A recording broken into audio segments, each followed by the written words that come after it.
Make sure this is on. Is this on? Hello, hello, hello. Hello, no ho. Okay. Rev, thank you very much for that introduction. And quite frankly, thank you for your partnership. You've been a good friend for a long time. It's an honor to spend King Holiday with the National Action Network and with the King family, Martin and family. And understand, Martin III, we celebrate a legacy of your beloved father and mother. They work for the beloved community. But congratulations today, the honorees, including your wife, who I understand is birthday today? Well, look, my wife has a rule in her family. When somebody's birthday, sing happy birthday. You ready? Happy birthday to you. Happy birthday to you. Happy birthday, dear Violet. Happy birthday to you. Well, it's hell turning 30, but you got to put up with it. And Nancy Pelosi, who I think is literally, not figuratively, the greatest leader, House Speaker in American history. And Mignon Moore, a mover and a shaker in politics, and Ray Curry, a true champion for the dignity of workers. And everyone here from the civil rights community and Congress, it's wonderful to be with you on this special day. Yesterday morning, on what would have been Dr. King's 91st birthday, I attended the Sunday services at Ebenezer. And it was deeply meaningful and moving for me. It was because we face another inflection point in our nation's history, one that's going to determine what this country looks like several decades from now. You know, this is a time for choosing. Will we choose democracy over autocracy, or community over chaos, love over hate? These are the questions of our time that I ran for president to try to help answer, and that Dr. King's life and legacy, in my view, show us the way forward. We just have to look back. We got to be prepared. With all of you here, together we made some important progress. 2 years ago, our economy was on its back, flat on its back. People were hurting, particularly minority communities. Black Americans and other people of color were disproportionately hit. And Kamala and I and our administration acted decisively, with the help of people in this room, to not only rescue the economy from a pandemic downturn, but to lay the foundation for a stronger and more resilient and more equitable economy for decades to come. If you hold just a second, one of the things that I wanted to, it's a slight digression, but one of the big issues was with the pandemic. I wanted to make sure that we spent the time, effort, and had the mechanism to make sure that minority communities were not left behind, that we're not left in the lurch. And the highest percentage of workers, minority communities, were treated as, it was a single effort we had. And I'm very proud of the folks who ran that show, that we got it done. We got it done. You know, I'm of the view, and have been my whole career, which is only a couple years, I know I don't look that way. But I'm tired of trickle-down economics. You and I have never liked it, have we? And I think the economy, the way it should grow in America, is from the bottom up and the middle out. That way, poor folks have a shot, middle-class people do well, and the wealthy still do very well. They still do very well, but they start to pay their fair share. 2 years in, it's clearer than ever that I think our economic plan is working. We've created nearly 11 million jobs, the strongest job growth on record for any president at this point in history. The unemployment rate is the lowest it's been in 50 years, and black unemployment is near record lows. Wages for black workers are up. 2 strongest years ever for small business creation, including black small businesses. Across the board, American families have a bit more breathing room. More black Americans have health insurance than ever in American history. And as of this 1st of January, our legislation is kicking in from last year. Insulin now is capped at $35 a month for seniors on Medicare, instead of paying up to hundreds of dollars a month. And big pharma Big Pharma, under the law we finally got passed with not much help from the other team, Big Pharma is in a situation where if they raise the drug price beyond the rate of inflation, they're going to pay stiff penalties for doing so. That's a fact. And so we're trying to bring things under control. We're seeing the same progress on energy costs. Folks can get tax credits when they install energy-efficient appliances in their home, like an energy-efficient dishwasher or heat pumps or electric vehicles if you're able to buy one of those. We're investing in those fence-line communities that have suffered the most consequences and been smothered by pollution, like Cancer Alley in Louisiana, or my home state, Route 9 in Delaware, where all the mills are, where the oil refineries are. And we're making sure that these communities benefit from the biggest investment ever, ever, ever, with cleaner and safer environment. And the jobs that are going to go to clean up the environment are going to go to the folks in that community, good paying jobs. They're the ones that are going to get the jobs. And so, folks, these are all pieces of a big new law that we passed. Now they're kicking in. Americans can start to feel the benefits of these laws in their everyday lives. But that's not all. We're implementing a once-in-a-generation infrastructure law with equity at its center, and I mean that sincerely, with equity at its center. My Justice 40 initiative means 40% of all the benefits in this infrastructure law, which is over $1.2 trillion over the next 10 years, those benefits of certain federal investments flow directly to disadvantaged and underserved communities. For example, 70% of the new infrastructure investments for shifting to electric school buses, for example, so far have gone to disadvantaged communities where kids aren't breathing that polluted air from diesel buses. 70% so far has gone to minority communities, and a lot more is coming. We're modernizing American roads, bridges, ports, airports across the country. And we're beginning to replace every poisonous lead pipe in America, every single one.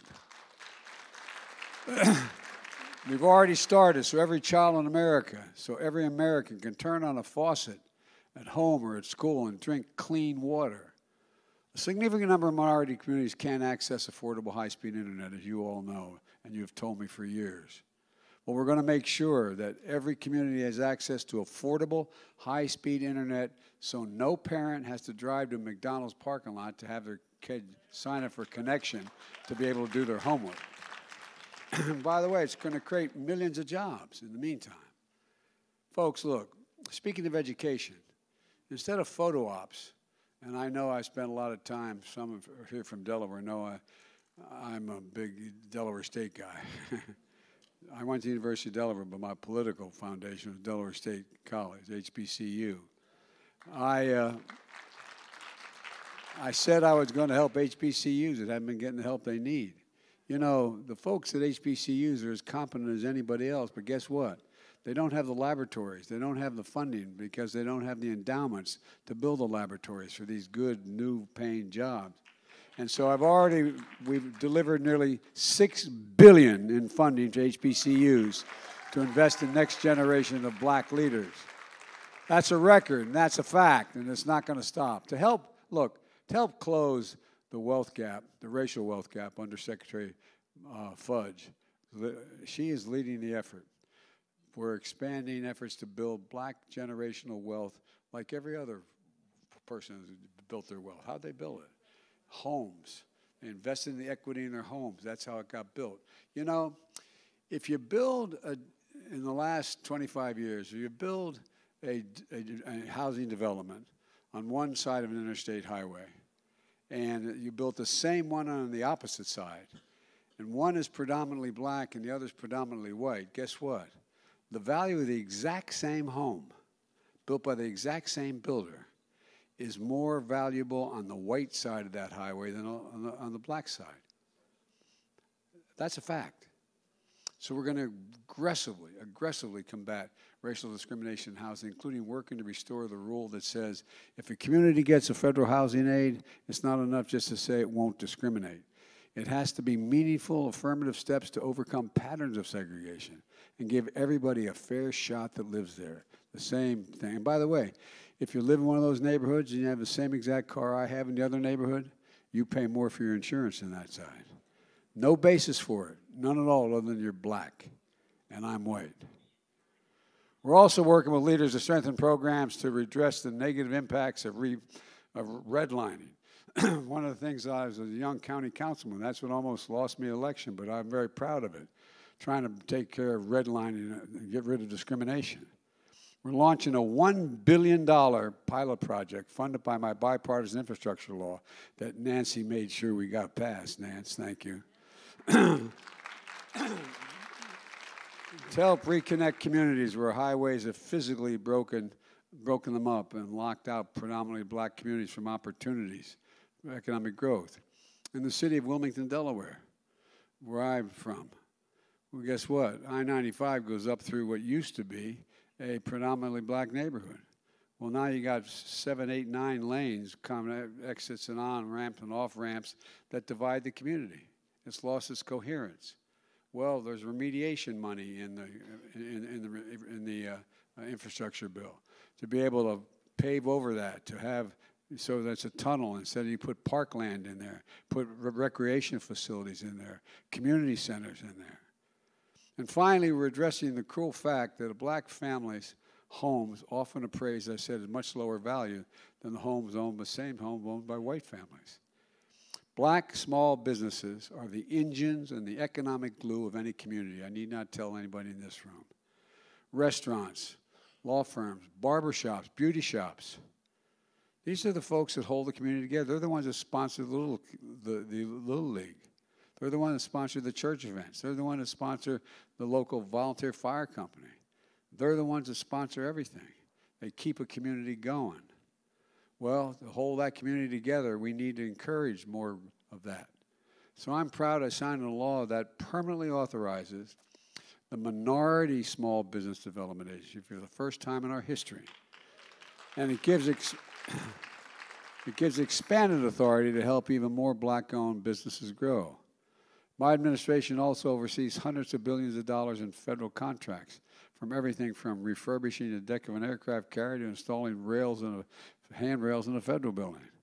Well, I determined a long time ago when I first got in that, you know, there's a law that was passed in the late 30s, 1930s, that says that if you, in fact, are going to spend taxpayers' dollars and the president has to authorize where that's spent, it should be spent by on American-made products by American businesses.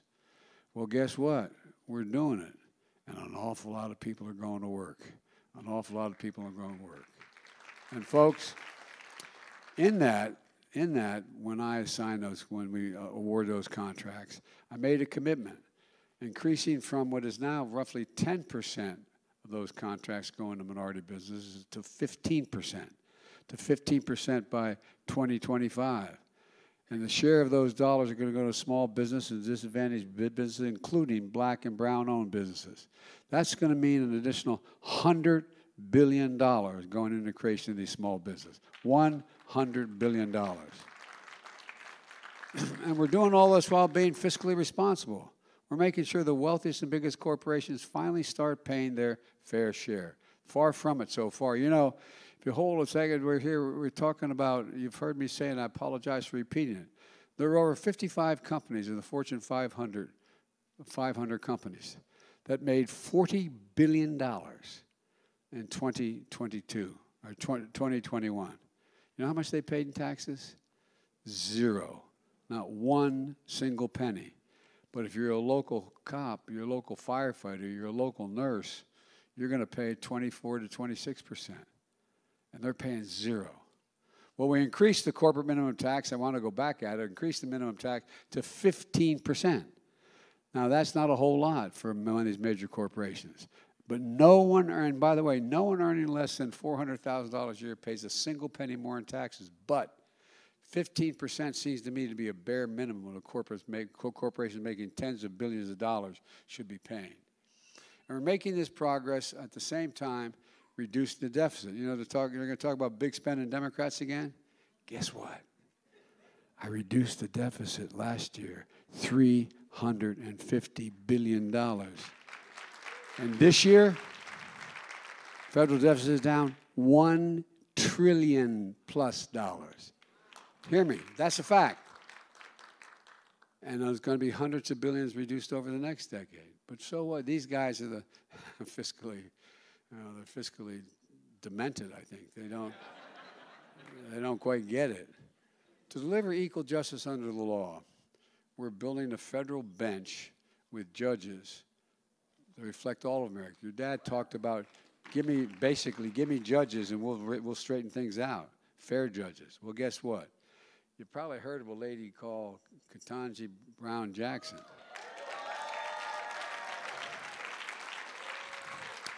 I made a commitment to you, Al.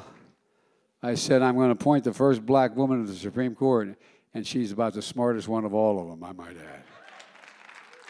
And by the way, we have appointed more black women to the federal circuit courts than every other president in American history combined. Every single president combined. And by the way, if you see Dick Durbin, Senator Durbin from Illinois, thank him. Thank him, because he got them through. And as so many of you worked so hard to pass the George Floyd and Policing Act, but since the Senate Republicans blocked it last year, I did what only thing I could do. I signed a historic executive order that included key elements of that bill for the at the federal level. It bans chokeholds and greatly restricts no-knock warrants. It creates a national database for officer misconduct that must be placed in the national database.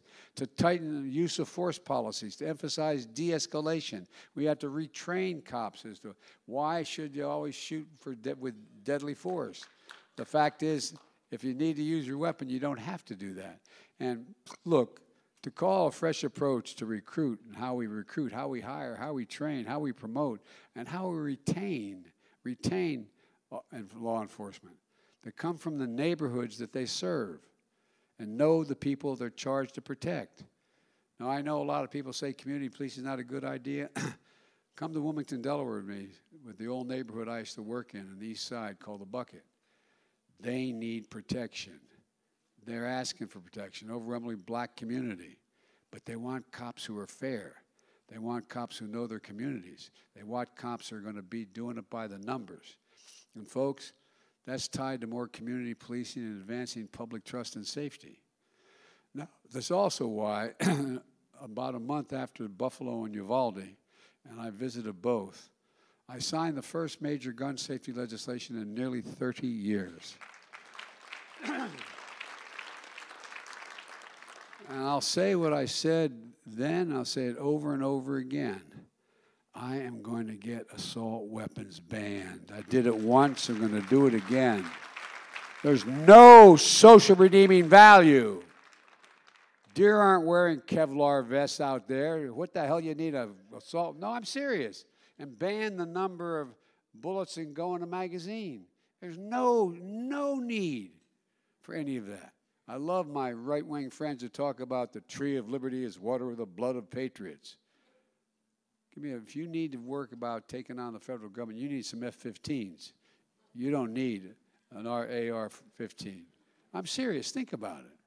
Think about the rationale for this. It's about money. Money, money, money. Meanwhile, we're making historic investments in community violence interventions. Studies have shown that reduced violent crime up to 60%. We've seen this kind of impact in Baltimore and Sacramento. And by the way, even if I didn't want to do this, I'd be in real trouble. My daughter's a social worker, and this is what she does. And so if I didn't, I'd be in real trouble with my Ashley. You got an Ashley, we got an Ashley. You think I'm joking? I'm not joking. And one other thing about equal justice. I'm keeping my promise. No one, I'll say it again, no one should be in federal prison for the mere possession of marijuana. No one. In addition to that, they should be released from prison and completely pardoned and their entire record expunged, so that if they have to ask, have you ever been, you can honestly say no. Folks, I just signed legislation to empower the FCC to cap the cost of phone calls from prison. Prisoners charged and incarcerated people. It's a step just to allow for some dignity. A lot of federal prisoners are put in prisons, and they shouldn't be, far from where they live. They should be able to communicate with their families, with their children. And we brought Brittany Griner home just in time for Christmas. And we have more to bring home as well. Last year, I also held the first of its kind White House Summit against hate-fueled violence that many of you call for and supported. And Rev, thank you for that as well.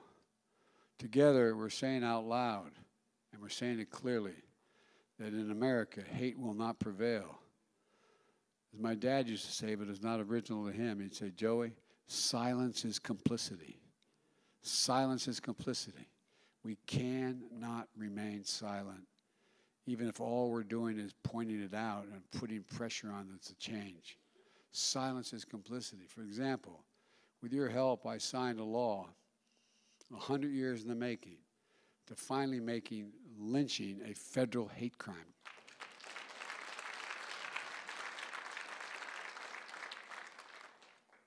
To silence, as your dad said, the crying voice of little Emmett Till, screaming from the rushes of the Mississippi. Folks, it takes too long. And you've just shown me at the bill signing for other victories, to enshrine marriage equality into the law, to make Juneteenth the first new federal holiday since the establishment of Dr. King's holiday. The idea, if we can hold a second here, the idea that we're supposed to remain silent on the abuses of the past, as if they didn't occur, that's not being woke, that's being honest. That's talking about history. Well, folks, but we have a lot of unfinished work to do, though. A lot of unfinished work. We have to keep building on it and defend our progress, because this new Congress, look, I know I get criticized from some of you and some folks in our party, my party, but I'm ready to work with the new Republican House on any Republican in Congress to make progress for the people of America. But like many Americans, I was disappointed to see the very first bill that the House Republicans, and Nancy, you probably rolling over when you saw it, are bringing to the floor that would help the wealthy people and big corporations cheat on their taxes at the expense of ordinary middle-class taxpayers. You know, all these new IRS agents we have is because they fired a lot of them and a lot of retiring. And guess what? Who needs serious agents to know what they're doing and not doing? The billionaires, the multi-millionaires. And according to nonpartisan Congressional Budget Office, this one bill alone will add $114 billion to the deficit. This is their first bill. And they campaigned on inflation. They didn't say, if elected, their plan was to make inflation worse. Plus, House Republicans introduced another bill on the Strategic Petroleum Reserve, blocking action that would help lower gasoline prices and help consumers. They're preparing to vote on a third bill. They want a national sales tax. Now, let me say this again. I know if I said that, it sounds like, what's Biden making up here? They want to raise tax in the middle class by taxing thousands of everyday items, from groceries, gasoline, clothing, cutting taxes for the wealthiest, because they want to supplant the money lost from taxes on the millionaires and billionaires with a sales tax on virtually everything in the country. What in God's name is that all about, other than what is obvious? They want working class folks to be paying another 10, 20% in their taxes, depending on where they live and how they're spending the money. And they're going to reduce taxes for the super wealthy. Now, if we didn't see it, I think this is making this stuff up. If I told you in 2023 a party was going to run on a national sales tax, well, that's how they're starting their new term. Cutting taxes for billionaires. And by the way, the number of billionaires went up during the recession. Up. They didn't go down, they went up. Raising taxes on working families? Making inflation worse? Let me be clear. If any of these bills happen to reach my desk, I will veto them. Any of them.